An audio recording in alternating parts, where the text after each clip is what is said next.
Hello বন্ধুরা, কেমন আছেন আপনারা? আশা করি ভালো আছেন। আমিও ইনশাআল্লাহ ভালো আছি। আজকে একটু ভিন্ন ধরনের টপিকস নিয়ে আপনাদের সামনে হাজির। সেটা হলো টুলবক্স। টুলবক্সটা কী? টুলবক্সটা কেন করা হয়?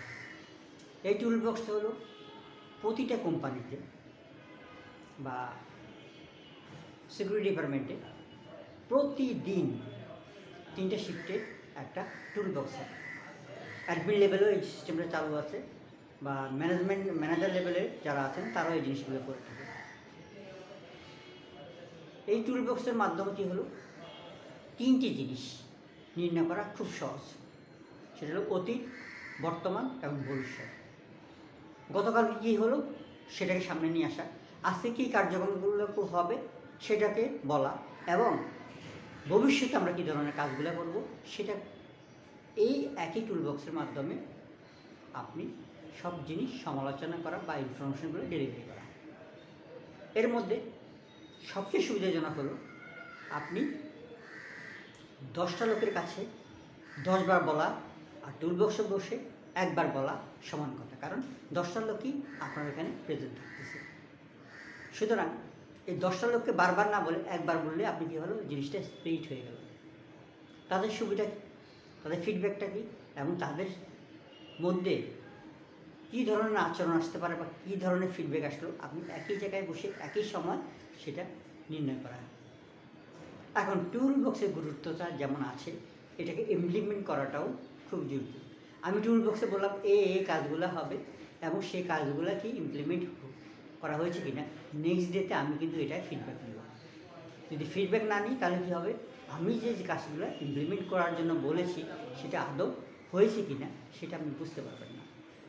হ্যাঁ, ইমপ্লিমেন্ট হয়েছে, ধরে নিলাম ইমপ্লিমেন্ট হয়েছে, এবং ইমপ্লিমেন্ট হওয়ার পরে এটার ফিডব্যাকটা কী, ভালো না খারাপ, না ভালো খারাপের চেয়েও আরও বেশি খারাপ, তাহলে আপনি ওই টুলবক্সের মাধ্যমে সেই ফিডব্যাকগুলো নেবেন। টুলবক্সের মাধ্যমে যখন ফিডব্যাকগুলো পাবেন তখন আপনি নির্ণয় করতে পারবেন যে আসলে এই সিস্টেমটা চালু করাটা ঠিক হবে না বন্ধ করে দেওয়া ঠিক হবে, এবং চালু এবং বন্ধর মধ্যখানে থাকলে কী হবে। তাহলে আপনি নির্ণয় করবেন, যদি আপনার ফ্যাক্টরি বা অফিসের জন্য এই পলিসি বা এই নির্দেশনা আপনার কোনোভাবে গ্রহণযোগ্য নাই, সেক্ষেত্রে আপনার ওই জিনিসটা বন্ধ করে দেওয়া উচিত। তাহলে কী হলো, আপনি পুরো ফ্যাক্টরিতে ঘুরে যে রিপোর্টটা পাবেন, আপনি একটা টুলবক্সে বসে সেই জিনিসটা অতি সহজে পেয়ে গেলেন। আবার দেখেন, এই মেসেজগুলো আপনি থ্রো করতে যে সময়টা লাগতো সেই সময়টা কিন্তু আপনার বেঁচে গেল। আপনি একই স্থানে বসে একই অবস্থাতে আপনি 10টা লোককে বললেন, কিন্তু 100 লোকের কাছে এই মেসেজটা পৌঁছে গেল। যদি প্রতিটা ডিপার্টমেন্টের হেডকে নিয়ে আপনি টুলবক্সটা করেন তাহলে কী হলো, প্রতিটা ডিপার্টমেন্টে মনে করেন একটা ডিপার্টমেন্টে 20 জন করে আসে, 5 জন হয় 5 করি 100 জনের কাছে এই মেসেজটা পৌঁছে গেল। এখন শুধু টুলবক্স করলেন, টুলবক্সে ইমপ্লিমেন্ট হলো, টুলবক্সের ফিডব্যাকও পাইল, কিন্তু এইটার যে রেওয়াজটা আজকে শুরু করেন কালকে বন্ধ করে দিলেন, তাহলে কী হবে, এটার যে সুফল কুফল কোনোটাই পাওয়া যাবে না। আর এটা পাওয়ার জন্য আপনাকে অবশ্যই যে সিস্টেমটা চালু করবেন সেটা কন্টিনিউ করতে হবে। যদি কোনো জিনিস কন্টিনিউ না থাকে কী হবে, কদিন পরে এটা ঝং ধরে যাবে, আর এই ব্যবস্থার প্রতি কারো শ্রদ্ধাবোধ থাকবে না, কার্যকরী থাকবে না, ইমপ্লিমেন্ট থাকবে না, ফিডব্যাকও আসবে না। তাহলে কী হবে, যখনই যে জিনিস শুরু করবেন তখন ওইখান থেকে শুরু করার সাথে সাথে এই জিনিসটা যেন কন্টিনিউ করে।